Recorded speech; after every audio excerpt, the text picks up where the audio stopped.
Good morning guys. Ngayon December 3, 2025. Dito po tayo sa isang bundok. Napag-aari po ito ng isang kaibigan natin. Nakumpare natin si Paring Mario Kakas. So yung anak niya at yung pamangkin niya nakisuyo dito na pwedeng linisan natin. Ito kawang gawa lang naman to. Makatulong lang tayo sa kapwa-tao natin. Ito nasimulan ko na. Alam ko tatapos din ito unti-unti lang. Hindi naman mabibigla natin hanggat sabi nga hanggat may lakas. Ito kasi yung mga nakaraang bagyo, sayang nga ito, mga abukado. Yan, tumba lahat yan. Dati may kubo-kubo sila doon. Ngayon medyo sira na. At subaybayan nyo ako, siguro matagal-tagal itong mga vlog na to dito sa lugar na to. At ito katulad nitong kuwan ito, tumba na. Dito yung puno. Pero nandun nagbagsak na. So ito guys, at alam ko na susubaybay nyo ako. Yung mga nakaraang vlog ko, kung sino makakapanood, mga ginagawa natin charity sa kalsada, na wala naman tayong cash, yun muna ang ating maitulong sa kapwa. Ito may daldal tayong grass cutter, saka itak.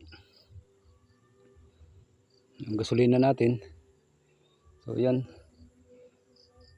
Dito medyo hirap ito kasi ilog na. Ilog na yan. Pag bumabaha, dito medyo malaking tubig kasi mula doon sa taas, doon sa bundok, dito lahat ang bagsak. Actually hindi naman sila mga original taga rito. Sila nabili lang ito ni Paring Mario nung mga unang panahon na dati dito ang daming papaya nung pandemya, grabe. Sabi nga manguha ka na kung hanggat kaya mong dalahin. Pero wala tinira ng bagyo tapos napabayaan na rin. So unti-unti natin re-recover to. Yung pamangkin niya yata magdalaga ng manok dito. Tapos tanim-tanim ulit. So ito, subaybay nyo ako guys. Update nyo lang ulit update ko lang ulit kayo.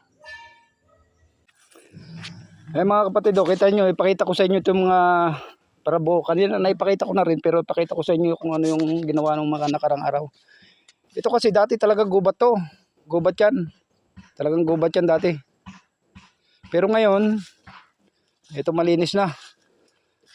Siguro mga susunod na panahon pag malinis na itong lahat, yung mga namatay na, actually dito maraming namatay na mga puno Nung mga unang akyat ko dito, na yung kumpare ko pang nag-aasikaso, ni may-ari. Ito katulad niyan, abukado. Yung mga nakaraang bagyo yan, sa totoo lang, bumagsak. Ayan yan ang puno niya. Bumagsak siya. Ito gubat to, gubat. Ito talaga, masukal siya. Sabi ko sayang, kasi ito namumunga na dati. Tapos ito may mga puno din dito, ng abukado na tumumba siya, natuloy ang namatay. Ito po yung mga dahilan nung bumagyo. Yan. So ito po putulin natin yan. Palitan ulit natin ng panibagong tanim. Tulong ko rin doon sa kumpare ko. At alam ko na sa ganitong paraan kasi sa ngayon ang buhay niya medyo hindi kuwan. Yung asawa niya may sakit katulad ko rin. Sabi ko hanggat maaari, hanggat kaya, tulungan na lang kaming dalawa. Kasi siya rin din ang tinatakbuhan ko pag may mga problema. Ito mga asukal to, nakita nyo. Yan grabing gubat yan. Kita mo yung bata, yan ang cameraman ko. Baka mag-iisip kayo na bakit sobrang bata niya. Kasi usually yung mga cameraman dapat matanda. Pero magaling po siya kumuha ng camera. Yan po si Aldrain. Shoutout sa tatay niya. Salamat at pinapayagan siya sumama-sama sa akin. Si Aldrain po yan. So sa mga bata, nilalapit ko rin po na ganito sana tularin yung bata. Lagi ko siya naasahan. Pag may mga basura, nagkalat na plastic sa tabi ng kalsada, siya ang unang pinupuntahan ko. Pulutin natin, ng ganito, ituro ko sa kanya. So hanggang sa natuto siya, ayun, nakasakasama ko. Pag wala siyang pasok, tuloy nag-aaral siya. Anong grade mo na? 6. Grade 6 siya. Pamangkin siya ng asawa ko. Yung mama nito, saka ang asawa ko magpinsang buo. Sabi ko pag wala siyang magawa, sama-sama siya sa akin. So mapanood niyo siya sa mga video ko at siya ang magiging cameraman ko. Marunong siya, magaling siya, madali siyang turuan. Ito marami pa tayo lilinisin dyan. Yung bundok na yan, oh. Yan. Dati may mga papaya yan. Grabe ang papaya yan. Dami. Doon may bahay siya doon dati. Kubo-kubo. Ito nung mabili talaga, as in talagang walang kaganito-ganitong tanim. Pinaganda. Tapos nung mapabayaan ni Pare Mario, naging busy siya. Ito naging tsura ulit. Balik ulit sa gubat. Pero ngayon sabi ko, tulungan na lang kita. Linisin natin. Darating ang panahon, may balik ulit natin yung mga tanim, dating tanim. Itong mga saging dati, katulad nito, sayang ito. Rambutan to, rambutan. Yung mga puno na rambutan, oh. Wala na, patay na.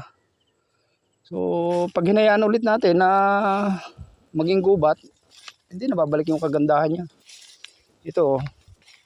Binablog ko lang ito para magkaroon ng inspiration yung mga mapapanood dito na ang isang gubat pwede linisin at taniman. Huwag sayangin ang isang location. So, gusto ko lang ipamulat sa kanila. At yung pagtulong ko sa kumpare ko, sabi ko nga, hindi naman tayo naghihinanap ng kapalit. Tulong ko lang sa kanya. Kasi sa mga panahon, mga ginawa niya sa akin, mga tulong, nung magkasakit ako, siya ang taong unang pumunta sa akin. Na pare, may sakit ka pala, pare, may ganito ka pala. Ito yung pare. Agad bigay siya. Kung ano mayroon siya, bigay agad. Nandun siya. So sa ngayon, nakikita ko yung sitwasyon niya. Bakit naman ako yung taong, sabi nga, kailangan niya din ng tulong kahit hindi siya humingi ng tulong. Ako na yung nagpursige na sabi ko, pare, tulong ako sa'yo. Duman lang makabawi ako. Pero actually, pinamulat ko rin sa kanila na pag tumulong, huwag tayo maghihintay ng kapalit. Ganun kasi ako eh. Pero pag ako ang tinulungan mo, sabi ko nga, hanggat huling hininga ko, tutulong ako sa iyo, babawian kita. Kahit ayaw mo, pipilitin ko yung sarili ko na tumulong sa iyo. Sa ganung paraan, makaganti ako sa iyo. Kung sa mga nakakilala sa akin diyan, yung dating channel ko, Ricky BB, ito po Ricky TV Official, nagbabalik sa inyo. Patuloy pa rin yung charity natin. Sa ganitong paraan magsisimula ulit tayo, babangon. Siguro mag-iba't iba ulit yung upload natin, mga content natin. Mayroon din charity pag mayroon. At mayroon din good vibes. Sa ngayon, nakikita nyo yung mga panood ng unang vlog ko na naglilis tayo ng kalsada. Tulong ko po sa barangay yun. Huwag po kayong mag-iisip sa mga panood, mga taga rito sa lugar namin, sa mga barangay official. Hindi ko po kayo nilalampasan. Bilang isang mamayan ng barangay, gusto ko lang pong tumulong.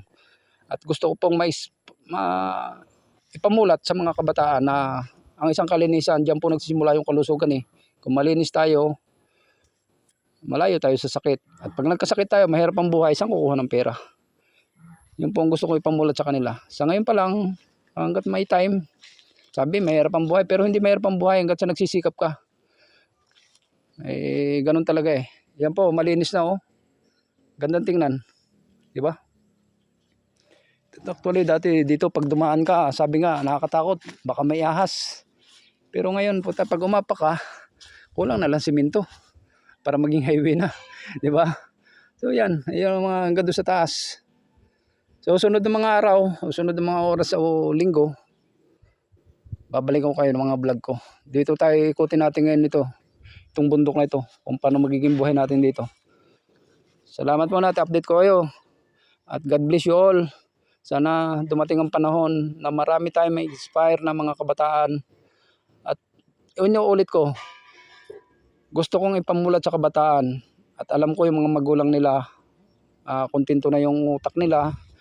Na alam ko magsasabi sila sa mga magulang, mapanood nila ito, na ganito ang tuladin nyo. Ito mo yung bata na yan, oh. Yan, talaga sa totoo lang. Wala pong sweldo yan. Walang sweldo yan ha. Walang sweldo yan. Maniwala ko yan, walang sweldo yan. Pag may pera lang ako, binibigyan-bigyan ko. Pero actually, walang sweldo yan. Nandun yung puso niyan tumulong.